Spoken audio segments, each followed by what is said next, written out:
ku Ugandan lifestyle amanya nze Segaba Mulishidi mwebale kulaba kosa n'okugoberera buli lunaku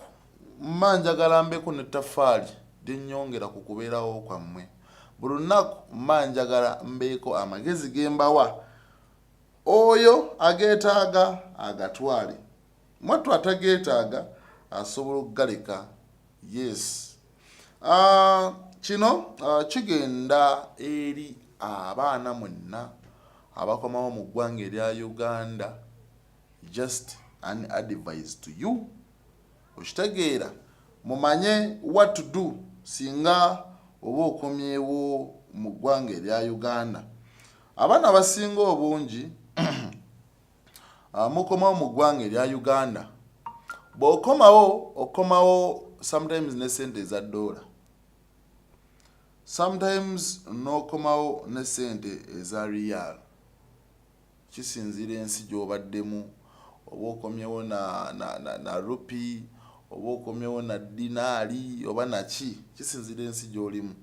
naye njagadde kubabuulira kino kuba abasinga obungi nkimanyi mutawaanyizibwa musumbuyizibwa ate muwabulwa abantu abatateekeddwa bawawula mu kintu ekimu ntandika ntya nti manya $, eya Uganda ekyukakyuka olunaku olwaleero eri ku 3,599.60 kweri enje esobola okukyuka n'oli esobola okukyuka $, yaliko ku 3,736 yonna ebeerayo naye obeera ne fixed price mu mutwego gy'omanyi n'ogamba nti wennaviire Uganda $, yali ku 3,700 bw'otuuka ku airport olya bulungi nnyo bw'otuuka ku airport bwe njogera ku $, abamu bayinza okuba nga tebagitegeera bulungi nnyo $, z'ensimbi ez'eggwanga erya Amerika ndowooza ninawo $, gye ngenda okuba ndowooza omugole wange kati for example kino $1,000 kati kino bwe kibeera $1,000 nga bw'okiraba kitegeeza nti $1,000 bw'onaakomawo ku airport bagenda kubanga bakuwaamu emitwalo oba kiba kivaamu $35,000 mu 4,400 ne bu points buli eri oba 6 oba mmeka kifuna bulungi nnyo bw'otuuka tebagenda kuwa 35,000 bajja kuwa emitwalo nga 34,600 kitegeeza babeera bakubyeko nusu nga $1,000 kale tugambe $1,000 ku mitwalo ameka 35 bakubyeko $1,000 nti bw'oba ovunjisizza $200 baba bakubyeko emitwalo ng'ebiri $300 baba bakubyeko ng'emitwalo 3 $400 $500 600 baba bakubyeko emitwalo nga 67 kifuna bulungi nnyo kati abasinga obungi kye mutamanyi ojja n'okebera $, wagireka eri ku 3,700 ng'ogenda ebweru w'eggwanga n'ekyuka nedda ku 3,500 bw'otuuka ogivunjisa n'obaga bannange nina $100 njagala zivunjisa mu za Uganda ne bagamba tugenda kuwa emitwalo 34,600 gwe n'olabanga olina funa 37 tomanyi nti $, yakkamu kitegeera n'olabanga bakubako emitwalo ng'ebiri kitundu sooka weetegereze olabe $, eno eri ku sente mmeka nti eri ku 3,500 bampa mmeka bampa 3,400 range ya mmeka ya mutalo guta ogenda kufuluma muganda wange ng'ogenda Rukunjiri ogenda Fort ogenda Kabula Soko ogenda Forex Bureau sometimes nga tezinnabatuukayo Forex Bureau nga tennatuuka Kabarole Forex Bureau kale esobola okubeera mu town center naye nga yo munda gy'olaga tennaba kutuukayo. My friend, ne bw'onaagenda wa ekitone nnyo bajja kuwa 3,500. Kitegeeza oba osevinze 4,000. Kati olw'okuba nti olaba eri waggulu gwe kyolowooza nti bagikusedde ku airport, olinye either bus oba ki, ofulume ng'otuuse essaawa 6, 7, 8 ogenda okutuuka okufuluma ebweru, ogambe nti ogenda mu ttawuni kuvunjisa ssente ezo zikyuke, ojja kutuukayo ssaawa 12. Forex bureau ezimu ziggalawo ku ssaawa 9. Endala banka gy'osobola okyusiza ziggalawo ku ssaawa 10 olwa kafiyu 10 kisinziira oshega naye nga tezisukkawo. Kati omalirize nga oli stranded, maybe olina wa airport taxi, maybe olina ebintu byagala okugula ng'otuuka eka, wavudde ku kisaawe nga sente tozivunjisizza, otuuse gy'otuuka oli stranded, tomanyi kikyakuzaako. Bakugambye forex bureau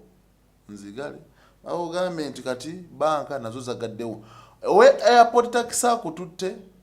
ngeza oyo gwe babeera tebakimye oba sega ogwa batakimye akututte, omutuusiza agamba nti mwalaganye emitwalo 2 okutuuka gy'okola ki gy'olaga. Otuuka omuga bannange mpezeza ku forex bureau, akuwese nga waggale, akutwale gy'olaga mutuuke, akugambe nze akange kaliwa, omugabe bannange ensene zinazivunjisa oba tosobola muga nti onaazimusinikira ku simu. Of course kitegeeza ojja walirizibwa muwa $10 ekya dola ekirimu 34 oba 35, agende n'amagoba ago ga 14 oba 15 kubanga ensobi yo. Kati engeri gye tuba tuva okukola, sente si za kudiibuuda, sente si za kujaajamya, but eggwanga erye Uganda kasita olirinyamu buli kimu kisoboka. Kisoboka dola ogisalako omutwalo n'ogumu ekitundu, ekyo kikkirize. So accept the loss gwe gy'obala nti dola eri ku 3.5 bampa 3.4. Accept it because bw'onaafuluma nga sente ezo obadde ozeetaaga, togenda kuddamu kufuna, kubanga ogenda kubanga olina kuyita ku luguudo wano Busega okugenda Emitiyana oba e Masaka, oshegera bulungi nnyo, nga weetaaga ate okutwala obudde obulala ovunjisa ezo sente. Sente z'ogenda okubanga osevinze, ogenda kuba osevinga 3,000 ku 4,000, naye ng'ate oli ku pressure ey'okuferebwa. Ate tewali different nene nnyo wakati wa sente evunjisiddwa ku airport ne sente gye bavunjisirizza wabweru. Oyinza ogisanga enjawulo ya 3,000 oba 2,000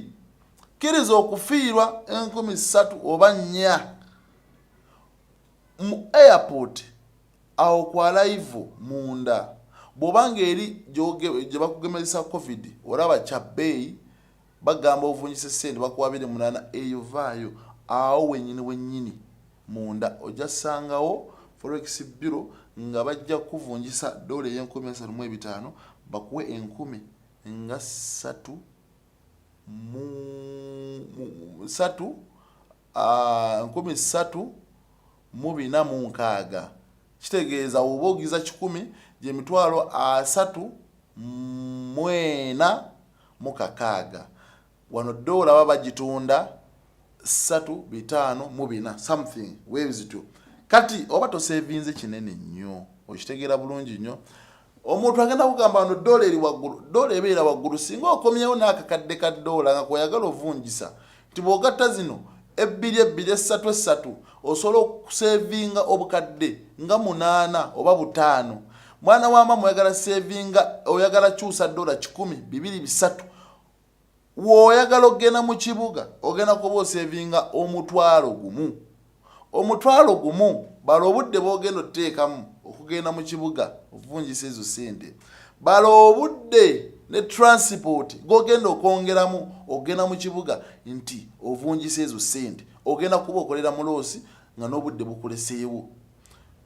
ogenda tuuka gy'olaga ewammwe nga forex bureau eri okumpi singa oba otuusa obudde nga bwakikeereza ezisusika ssaawa 11 oba 9 ogenda kutuukayo muganda wange bakugambe nti wano forex bureau teriiwo ate wano tetuvungisa riyalo sente ezivudde Saudi Oman sente wobeerera safe zivungisa ebeera airport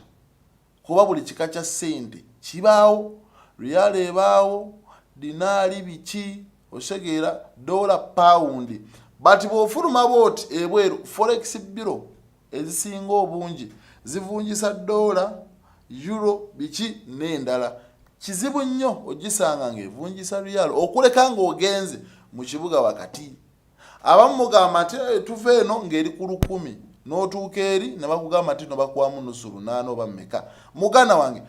oyina okufuluma airport ng'omanyi nti sente zino omanyi bwe bazivungisiza bw'ofuluma n'ogamba kangende nnoonya wali forex bureau ogenda zitambula 3 4 nga tekuliko n'emu evungisa sente ya Saudi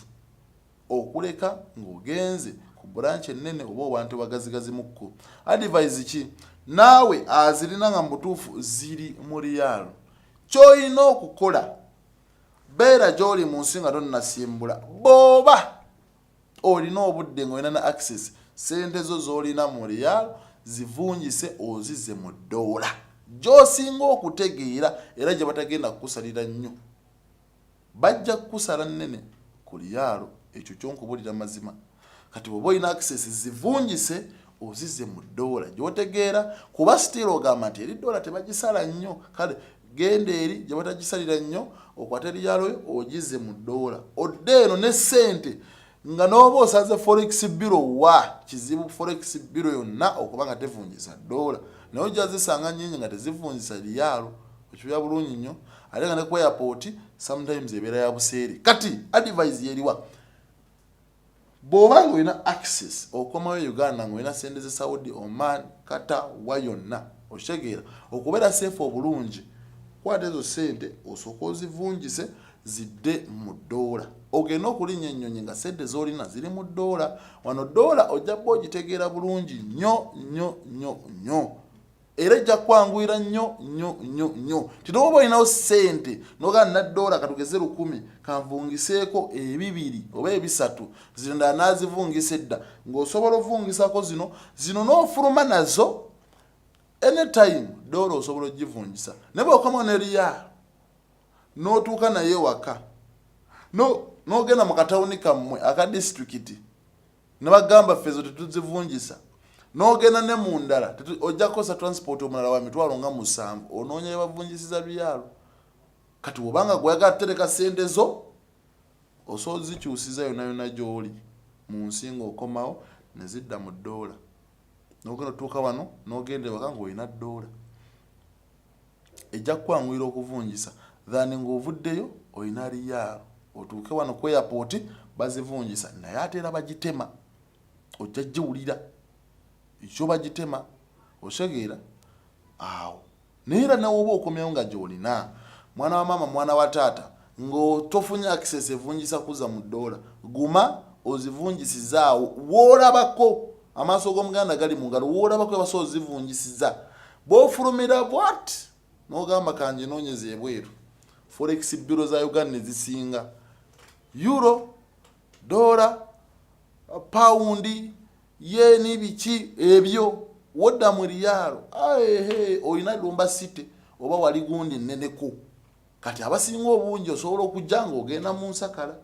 ogenda mu kyalo nga mu kibuga ogenda kudda leeti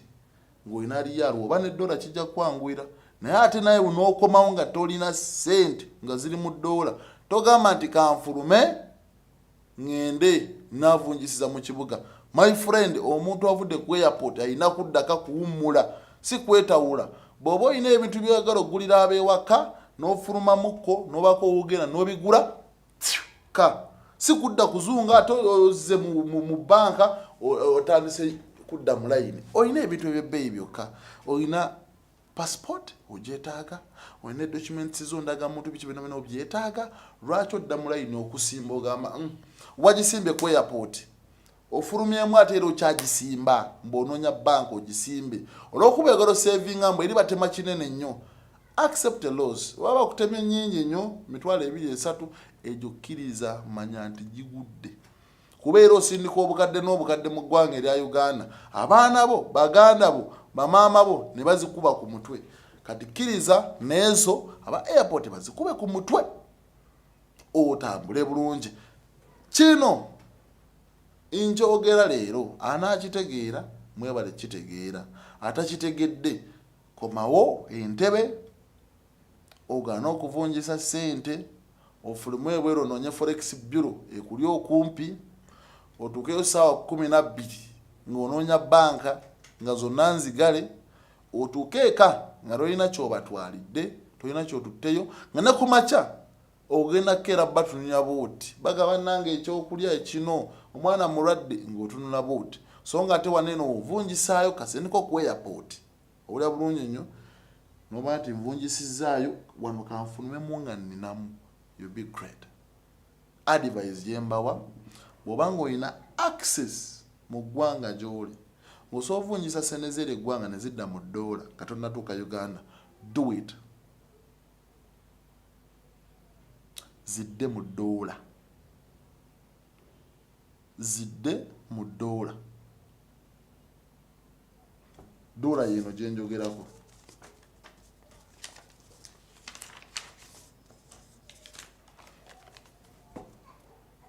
zidde mu ddoola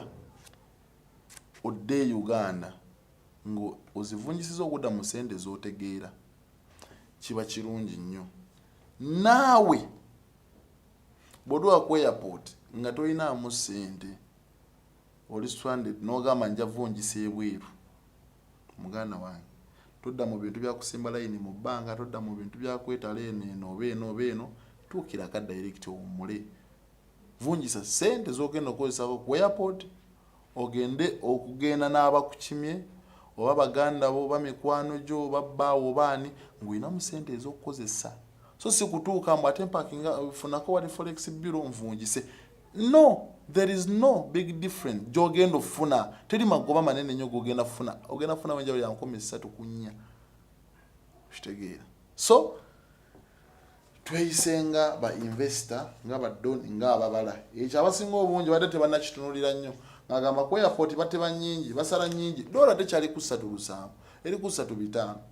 oba kuba okuwa emitwalo 34 ng'owadde $10 kya dola accept oleme kudda mu kwetala eno neno mb'onoonya gundi egenda okutema entono ogenda kufulumamu ebweru ina kukimya oba wa special oba waki akulinde saawa namba mb'oli munda osimbira ino okyusa ssente okumewo nga gambe mune nkulinze saawa namba twalaganye mmeka $20 ogenda kumpa $22 oshegeera ogenda kumpa $22 nga kwongeddemu extra money so nga ate that extra money wabadde osozifiirwa ku airport n'ovunjisa n'ogenda otambula akongeddemu extra money weetoolodde zeeno neeno osimba layini eno ssebo layini teziggwawo ojja gituuka ogisimba owandika akapapula bagaye tuulirako wali eri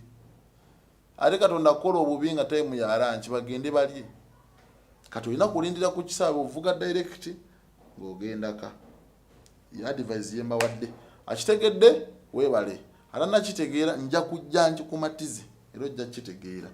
mbaagala nnyo mwenna gye musinziira abali mu ggwanga erya Uganda Oman Saudi USA wa kansubire ndaga amagezi gabayambye nnyo nze sigawa mulishi